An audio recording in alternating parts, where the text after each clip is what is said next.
네, 안녕하세요. 테크란TV 특허토커 유경동입니다.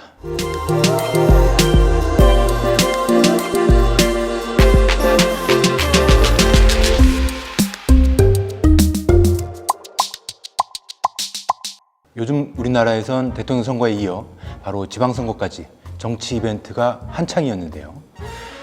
특허와 대통령, 언뜻 보면 별 연관성 없어 보이는 조합입니다. 하지만 4차 산업혁명이 세계 경제의 화두가 되면서 지식재산의 대명사격인 특허가 통치와 혁신의 글로벌 아이콘이 돼버린 거죠. 바이든 미 대통령은 중국 등 일부 경쟁 또는 적대 국가의 특허 침해를 명분 삼아 통상 압박을 노골화하고 있습니다. 특허 제도란 발명가의 불꽃 열정에 돈이란 기름을 끼얹어 주는 것이다. 국내에선 이 말이 미 특허청 건물에 붙어 있는 것으로 소개되어 있지만 정확히는 미 국립초상화박물관 건물 출입구 상단에 새겨져 있는 경문입니다. 문장 끝에 음각되어 있듯 이는 미 합중국 제16대 대통령인 링컨이 한 말인데요. 링컨 하면 노예 해방의 아버지로 널리 알려졌지만 순서상 특허의 아버지라 불리는 것이 맞을 듯합니다. 뱃사공과 가게 점원, 토지 측량 기사 등으로 불우한 유년기를 보낸 링컨은 당시 오하이오 강을 오가던 배들이 하천 모래톱에 자주 걸리는 것을 유심히 봤습니다. 결국 링컨은 모래톱이 얕은 물에서 떠오르는 배라는 발명을 했고 1849년 5월 미국 특허를 취득합니다. 특허를 가진 전무후무한 대통령이라는 사실은 아직도 깨지지 않은 미 백악관의 오랜 진기록 중 하나죠. 미국에 링컨이 있다면 한국엔 고 노무현 전 대통령이 있습니다.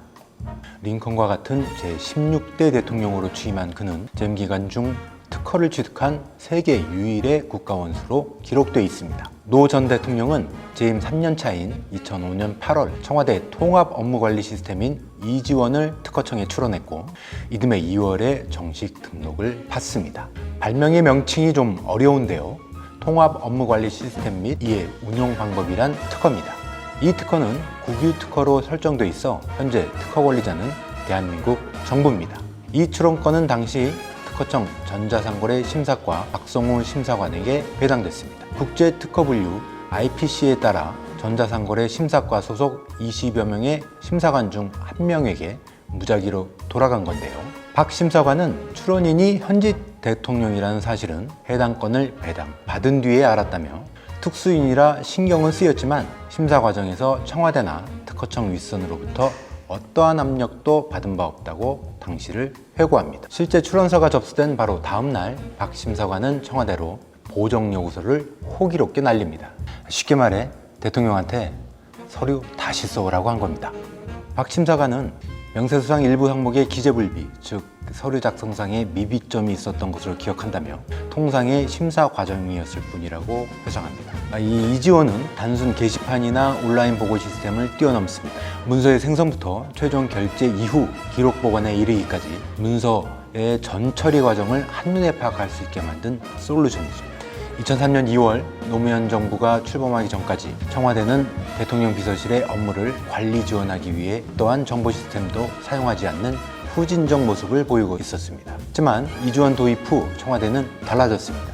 가장 큰 변화는 정보의 공유였죠. 노 전 대통령은 청와대, 나아가 전 공무원 사회의 부서, 부처별 칸막이 문화를 없애는 것이 공공업무 효율화를 위해 가장 시급하다고 여기고 대통령 자신이 갖고 있던 정보 독점권부터 내려놨던 겁니다.